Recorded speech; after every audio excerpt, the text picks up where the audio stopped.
ونستغفره ونؤمن به ونتوكل عليه ونعوذ بالله من شرور أنفسنا ومن سيئات أعمالنا من يهده الله فلا مضل له ومن يضلله فلا هادي له ونشهد أن لا إله إلا الله وحده لا شريك له وأشهد أن سيدنا وسندنا وشفيعنا وحبيبنا ومولانا وملجانا وطبيبنا وطبيب قلوبنا محمدا عبده ورسوله صلى الله عليه وعلى آله وأصحابه وسلم تسليما كثيرا كثيرا. أما بعد فأعوذ بالله من الشيطان الرجيم. بسم الله الرحمن الرحيم. ولتكملوا العدة ولتكبروا الله على ما هداكم ولعلكم تشكرون.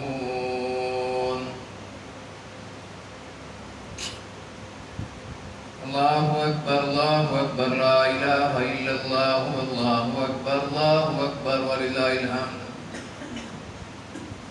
میرے قابل احترام بزرگوں، عزیز ساتھیوں، پیارے بچوں، السلام علیکم ورحمۃ اللہ وبرکاتہ. حضرات گرامی، میں نے آپ کے سامنے قرآن مجید کی ایک آیت تلاوت کی ہے. اس میں اللہ تعالیٰ نے یہی بات فرمائی ہے کہ جب تم یہ رمضان کے دن پورے کر چکو، مفہوم اس کا یہ ہے کہ رمضان کے دنوں کی گنتی پوری کر چکو تو پھر اللہ کی کبریائی بیان کرو جس کی اس نے تمہیں ہدایت دی ہے تاکہ تم اس کے شکر گزار بنو. اللہ کا بڑا احسان ہے، بہت بڑا اللہ کا انعام ہے کہ اس نے ہمیں رمضان المبارک خیر و عافیت کے ساتھ اور اپنی اطاعت میں گزارنے کی توفیق عطا فرمائی.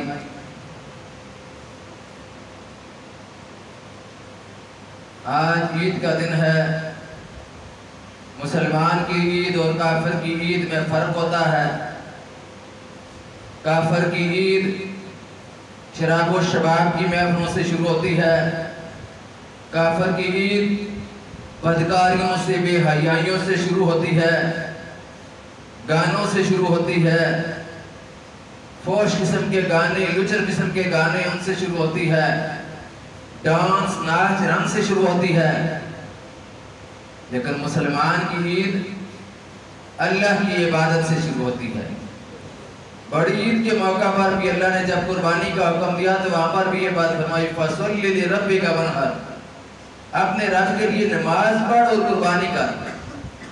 2 رکعت نماز ادا کرنا سنت ہے، اور 2 رکعت نماز ہم اس لیے ادا کرتے ہیں کہ ہم اللہ کا شکر ادا کرتے ہیں کہ اس نے یہ دن ہمیں نصیب فرمایا. اور پھر سب سے زیادہ مبارکباد کے مستحق وہ لوگ ہیں جنہوں نے اس مہینے کو اللہ کی اطاعت میں گزارا، اللہ کے نبی صلی اللہ علیہ وسلم کی اطاعت میں گزارا، جنہوں نے رمضان کے روزے رکھے، جنہوں نے تراویح کی نماز ادا کی، جنہوں نے 5 وقتہ نمازیں باجماعت ادا کی، جنہوں نے ذکر اللہ کیا، جنہوں نے قرآن کی تلاوت کی، جنہوں نے لمحہ لمحہ اللہ کو یاد رکھا، روزے رکھ کر اللہ کو یاد رکھا، اللہ کی عالم الغیب ہونے کا ثبوت فراہم کیا، پھر انہوں نے نمازیں پڑھ کر یعنی 24 گھنٹے کی زندگی میں ہر وقت اللہ تعالیٰ کی اطاعت کرتے رہے. ایسے لوگ کامیاب لوگ ہیں اور ایسے ہی لوگ مبارکباد کے مستحق ہیں. آج کا دن انہی لوگوں کے لیے مبارکباد والا دن ہے. لیکن جن لوگوں نے اطاعت والی زندگی نہیں گزاری، جن لوگوں نے پورا مہینہ اللہ اور اس کے رسول صلی اللہ علیہ وسلم کی تعلیمات سے ہٹ کر زندگی گزاری اور خرافات میں پڑے رہے، غلط کاریوں میں ملوث رہے، گناہوں کی طرف ہی رجحان رہا، برائیوں کی طرف ہی توجہ رہی، نیکی کی توفیق نصیب نہ ہوئی، ایسے لوگ مبارکباد کے مستحق نہیں ہیں، اور نہ یہ دن ان کے لیے ہے۔ آج کا دن مزدوری دینے کا دن ہے، آج کا دن اللہ مزدوری دے گا مزدوروں کو۔ حضور صلی اللہ علیہ وسلم کے ارشاد کا مفہوم ہے کہ جب عید کی صبح ہوتی ہے، آسمان سے فرشتے اترتے ہیں، فرشتے مختلف نکڑ پر، موڑوں پر، چوراہوں پر جمع ہو جاتے ہیں، راستوں پر جمع ہو جاتے ہیں، پھر وہ فرشتے کہتے ہیں لوگوں کو کہ آؤ لوگوں آؤ، اپنے رب سے آ کر اپنے انعامات وصول کرو، اپنے انعامات آ کر وصول کرو۔ تو پھر فرشتے جب یہ بات ان کو کہتے ہیں تو پھر اللہ تعالیٰ فرشتوں کو کہتے ہیں کہ او فرشتوں، وہ کہتے ہیں ہاں مولا آپ فرمائیں، میرا آقا فرمائیں۔ اللہ فرماتے ہیں کہ بتاؤ مجھے کہ جو مزدور مزدوری کرے اس کی کیا جزا ہے، اس کو کیا انعام دیا جائے۔ تو فرشتے کہتے ہیں کہ یا اللہ اس کی جو مزدوری ہے اس کو ادا کرنی چاہیے۔ اللہ تعالیٰ فرشتوں کو گواہ بنا کر ان لوگوں کو جنہوں نے رمضان کا مہینہ رب کی اطاعت میں گزارا ہے، ان کی مغفرت اور بخشش کا سرٹیفکیٹ عنایت کرتا ہے کہ میں نے ان کو بخش دیا، میں نے ان کی مغفرت اور بخشش کر دی۔ پھر حدیث میں آتا ہے کہ لوگ جب عید کی نماز پڑھ چکتے ہیں، اس کے بعد جب لوگ واپس چلے رکھتے ہیں تو اللہ تعالیٰ فرماتے ہیں کہ جاؤ آپ تم بخشے بخشائے، میں نے تمہارے گناہ سارے معاف کر دیا۔ گناہوں کی بخشش کا ذریعہ رمضان مبارک، تمام مہینوں کا سردار رمضان مبارک، خیر و برکت کا مہینہ رمضان مبارک، رحمت و مغفرت کا مہینہ رمضان مبارک اب وہ ہم سے رخصت ہو گیا ہے۔ ہمیں اس بات پر دکھ بھی ہے، ہمیں خوشی اتنی نہیں ہے اس بات کی کہ رمضان چلا گیا۔ الحمدللہ جو لوگ اپنی زندگیوں کو اللہ کے نور سے منور کرنا چاہتے ہیں، جو لوگ اللہ کے دین سے وابستہ ہیں، جو لوگ دین کی تعلیم سے مشتاق ہونا چاہتے ہیں اور دن کے دنوں کے اندر اللہ کی محبت، اللہ کے نبی صلی اللہ علیہ وسلم کی محبت ہے، وہ لوگ چاہتے ہیں کہ ہر لمحہ ہمارا اللہ اور اس کے رسول کی اطاعت میں گزرے۔ رمضان مبارک کا ہر لمحہ اللہ اور اس کے رسول صلی اللہ علیہ وسلم کی اطاعت میں گزرتا رہا۔ یاد رکھو ہم عید تو کر رہے ہیں، اس موقع پر ہمیں اس بات کا بھی احساس ہونا چاہیے ہماری عید حضور صلی اللہ علیہ وسلم کے ارشاد کے مطابق وہ عید ہے کہ فرمایا کہ اللہ تعالیٰ نے مسلمانوں کو 2 تہوار دیے۔ جب آپ صلی اللہ علیہ وسلم مدینہ تشریف لے کر گئے تھے تو آپ صلی اللہ علیہ وسلم کے ساتھ حضرت انس رضی اللہ تعالیٰ عنہ تھے۔ آپ سمجھا کہ یہ لوگ میرا اوقات ہو رہا تھا، پوچھا کہ یہ لوگ کیا کر رہے ہیں؟ انہوں نے کہا کہ یا رسول اللہ صلی اللہ علیہ وسلم یہ کا یہ سالانہ تہوار ہے، یہ منا رہے ہیں، اپنا سالانہ تہوار منا رہے ہیں، میلہ منا رہے ہیں۔ آپ صلی اللہ علیہ وسلم نے فرمایا کہ اس کے بدلے میں اللہ تعالیٰ نے مسلمانوں کو 2 تہوار دیے، عید الفطر اور عید الاضحیٰ۔ ہمارے یہ 2 تہوار ہیں، مسلمانوں کے 2 تہوار، اور مسلمانوں کے تہوار کس چیز سے شروع ہوتے ہیں؟ 2 رکعت نماز شکرانہ جو ہم ادا کرتے ہیں 2 رکعت، اس سے شروع ہوتے ہیں۔ پھر ہمیں یہ بات بھی اچھی طرح سمجھ لینی چاہیے، ٹھیک ہے ہم آزاد ہیں، اللہ نے ہمیں یہ خطہ نصیب فرمایا ہے، لیکن یاد رکھو ہماری عیدیں اس وقت صحیح عیدیں ہوں گی جب ہماری زمینیں کفار سے آزاد ہوں گی۔ ہماری زمینوں پر کفار دمدماتے پھر رہے ہیں۔ آج ہم مسجد اقصیٰ کی بات کر رہے ہیں، جب کوئی نہیں کوئی واقعہ ہوتا ہے تو اس وقت لوگ بات کرنا شروع کر دیتے ہیں، ورنہ یہ واقعہ تو بڑا پرانا ہے، بات ویسے کوئی نہیں لوگ کرتے، کوئی واقعہ پیش آ جائے لوگ بات کرنے شروع کر دیتے ہیں، احتجاج کرنا شروع کر دیتے ہیں۔ آج اتنا بڑا واقعہ پیش آیا، اگر یہ واقعہ کفار کے ساتھ پیش آتا، مسلمانوں کو نہیں، مسلمانوں کے کئی ملکوں کو بھی وہ بدنام کرتے، ان پر لیبل لگاتے کہ یہ دہشت گرد لوگ ہیں، جیسا کہ پہلے سے کرتے چلے آ رہے ہیں۔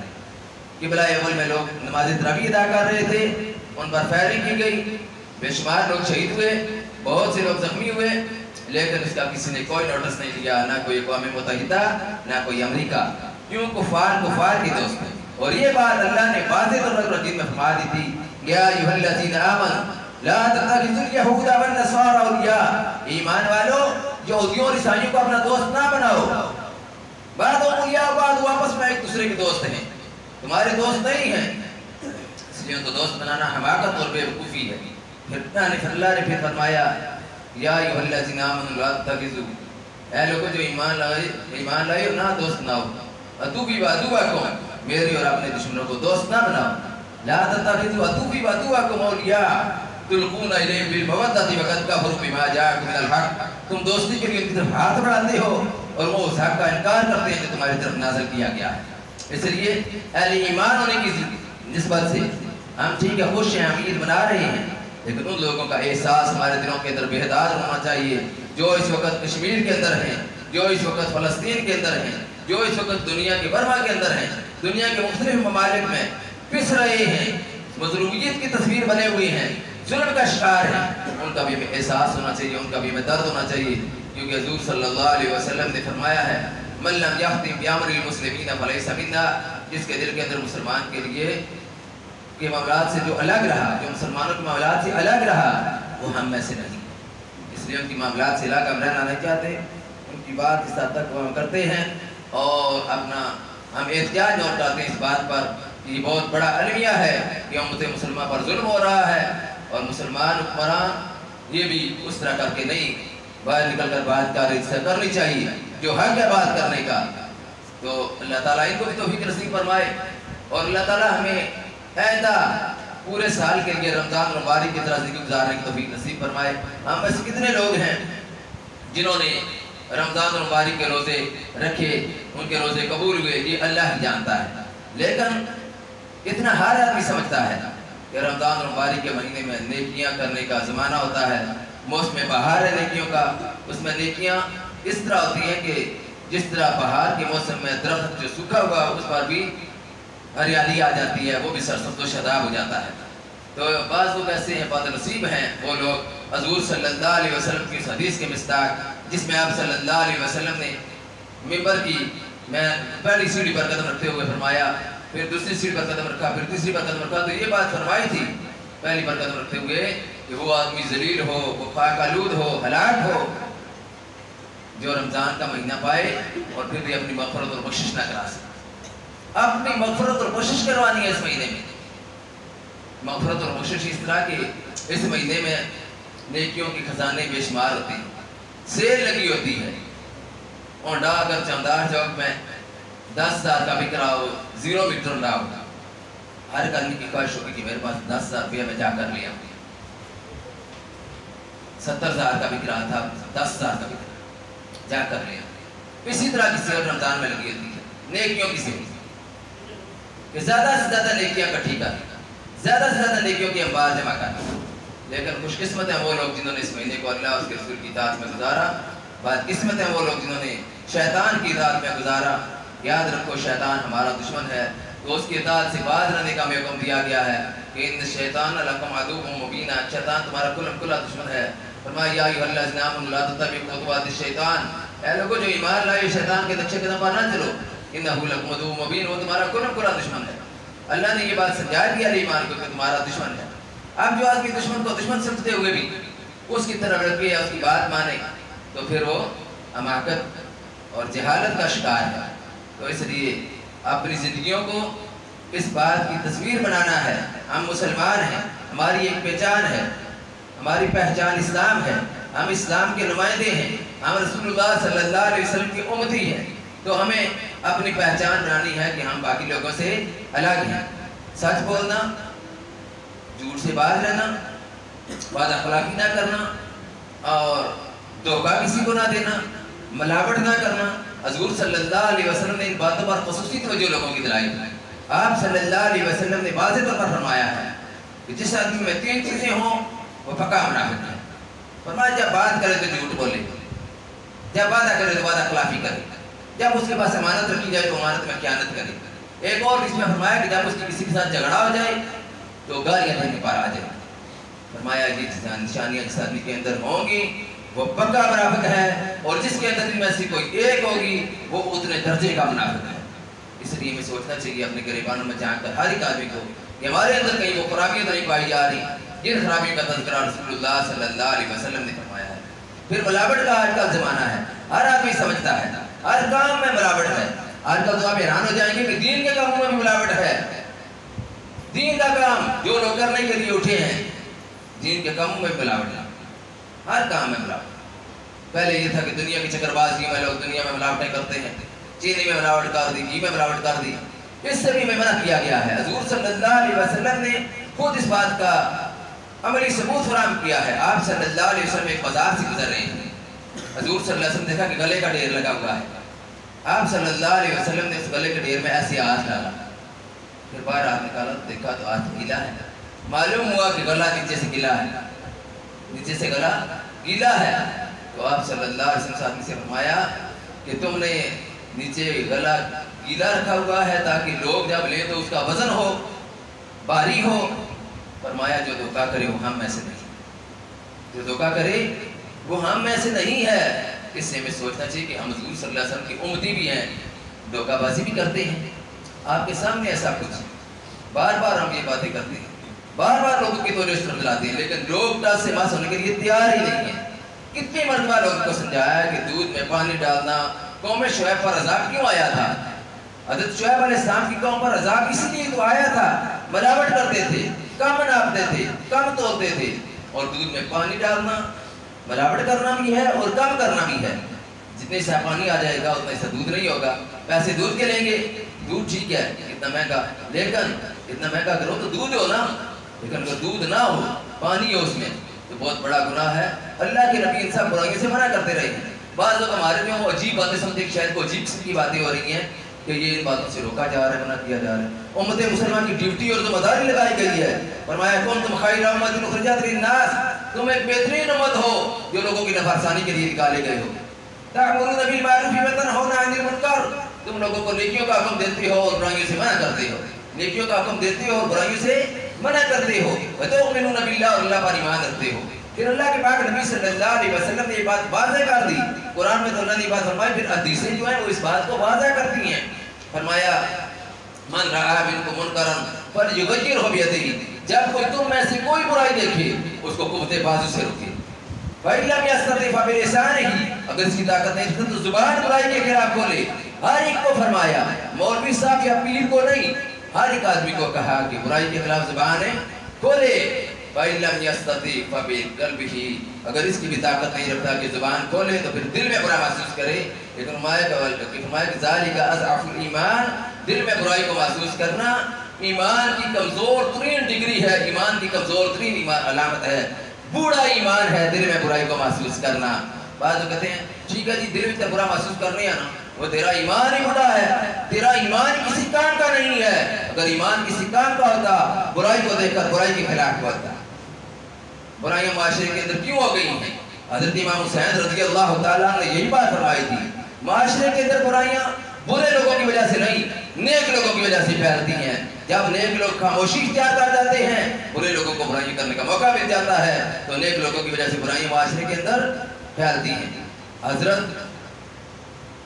جو صالح علیہ السلام تھے، ان کی قوم پر جب اللہ کا عذاب آیا تو گناہ میں شریک کتنے آدمی تھے؟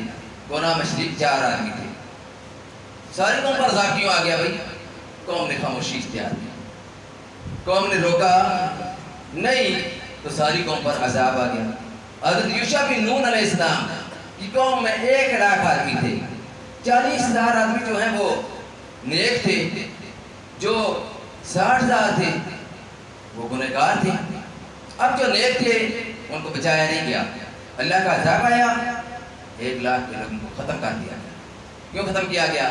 کہ یہ جو 40,000 ہیں، یہ جو نیک ہیں برائی سے منع نہیں کرتے۔